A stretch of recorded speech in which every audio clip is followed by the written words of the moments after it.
offensive coordinator at Wake Forest was our quarterback coach. It's like, but we're all young coaches at the time, and you're trying so hard to climb through this profession. What you don't really realize at that point is how much you're learning by having to do everything because you have no support staff. You have no support staff whatsoever. Whereas now, there's support staff everywhere in college football, and I love that part of it now. But as a young coach, it was invaluable to learn to do all the other things. Being at Hofstra University and being the offensive line coach, the video coordinator, and in charge of the equipment. And the bus driver and lining the field. That's right. You have to. Chip Kelly said too that he learned a lot from doing those things. Sure, that's true. And there's no doubt. I mean, I coached against Chip when he was at New Hampshire. Coach, who picked out your hat for you? Okay, so there's a gentleman on our staff by the name of Chris Gilbert, and I said, listen, if I'm going to go as a native New Yorker to get a cowboy hat, I said I need a Texan to come with me. So Chris is from the Dallas area here, and he came with me and he helped me out and make sure I got the right one. What are the biggest things you look at that you guys need to do better in the run game that you did against Arizona State? Yeah, it's a different matchup. It's not the same. It's not the same kind of game. So that would get really technical. I would tell you, I try not to look backward too much, but that game was unfortunately for us a combination of a lot of little things. It wasn't like, hey, if we fix this, we're going to be great. That's just not what the kind of day it was for us. So we missed the mark on that one for sure. And I think the offense, it impacted us negatively. When you watch this Ohio State defensive line, what are the biggest things that you stress to your guys that they have to be able to do up front? Yeah, they're a lot like us in this respect. They are a veteran group, 4th and 5th year players. They lean heavily on their starters. They're strong, they're athletic, they really understand the scheme. A lot of things I hopefully, over the course of a year, people think about us, I absolutely think about them. I got a lot of respect for them. So, again, winning the line of scrimmage, it's going to be critical in this game. Is it easier to get the guys' attention playing against a helmet like Ohio State, a program like this, or has this been a group that's been pretty locked in all season? No, I think they've been pretty locked in. I think especially at this point, you get to the playoffs, it's elimination football. So I don't think you need. Certainly, Ohio State is a great opponent. But, regardless of who anybody's playing at this time of year, the players are going to be focused. How important is that for a program to be able to look at week 2 the same as week 8, the same as week 4, and treat them the same? It's what all the great teams do. It really is. There's a rhythm to the game week that I think when you we've been here 4 years now, so it took a little time for us to establish that. And we felt like over the last 2 years, we've been able to recapture that every week where, hey, all right, now we got to start the process over again. You don't get anything in advance for whatever you did last week.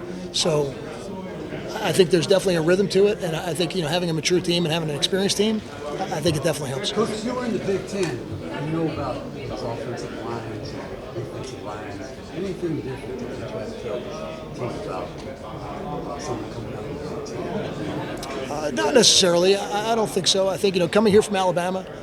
We played Ohio State in the national championship game that year, and they had very good players, just like they do now. Very good defensive line. They were good defense that year. I think again, if you want to win at the end of the year, and now for us it's a 4-game playoff. For some teams it was a 3. But if you want to win at that time of the season, you can't do that if you're not winning up front. So Ohio State's winning up front. That's why they're winning, and I think it's the same for us. So we need to play really good football against a really good group. After the Clemson game, Sark was talking about how you like to cross-train your offensive linemen, which has obviously been key with so many injuries this year. Is it as simple as the guys are just playing different positions in practice, or how do you do that? Is it as simple as that? To some degree, it is. You have to, but I think the key is to find the right times to get them the reps and make sure So for somebody like Hayden Connor, he's our starting left guard. So I got to make sure, first and foremost, he gets enough reps there to play really well. And then how much does he really need so that if he goes in at center, which may or may not happen, but he needs to be ready if it does happen, that he will be ready. So we did some stuff in the offseason. So I took a week in the spring, and Hayden just played center. And then I took a week in training camp. Training camp's 4 weeks. I took 1 week, and he just played center. So I think that gave him a really good baseline for how to do it. With a guy like Trevor Gooseby, it's really just a matter of just keep flipping him left and right and giving him opportunities to do it. How hard is that for them to just remember, I'm playing this position now, this is what I have to do?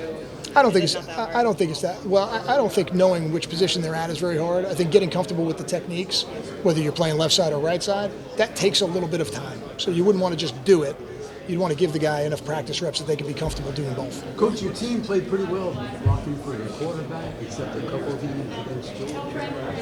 What were some of those things that Georgia did that you're hoping they can Again, I don't look at it like that, and I'm not trying to. The question's a fair question. I understand why you would ask that, but I don't see the game that way. To me, it's okay. What does Ohio State do, and how can we be really effective against them? Because they've got different players, they've got a different scheme. So no different than Coach Knowles isn't going to look at what Coach Smart did and say, all right, we're going to change our defense so we can do what they did because they played well against Texas. That's not really how it works. He's got a really good defense that he believes in. So for us, it's going to be a matter of, hey, we got to make sure we're ready for what they do.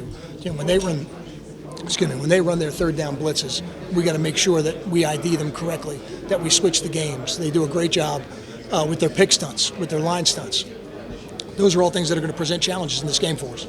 How much better is it behind, when you put Cole in, when you put DJ in, timing, that type of thing? It seems like, he was on the field late against Arizona State. It's just a strange time to make that switch. So what's kind of the If I told you, I'd have to kill you. Really? No, I'm only kidding. No, somebody asked me this a couple minutes ago. No, it's really more of a feel thing for me. And the important thing for me is that they're both in the rhythm of the game. So I generally try to make sure Cole gets in the first half. Excuse me, so that he's ready to go at whatever point or however that combination of guys end up playing. And Cole ended up playing through the fourth quarter, and then DJ came back in overtime and played the overtime. So it's really more of a feel thing for me. But the important thing for me is that they're both in the flow of the game, so that if something happens in the middle, they're both ready to play. Coach, how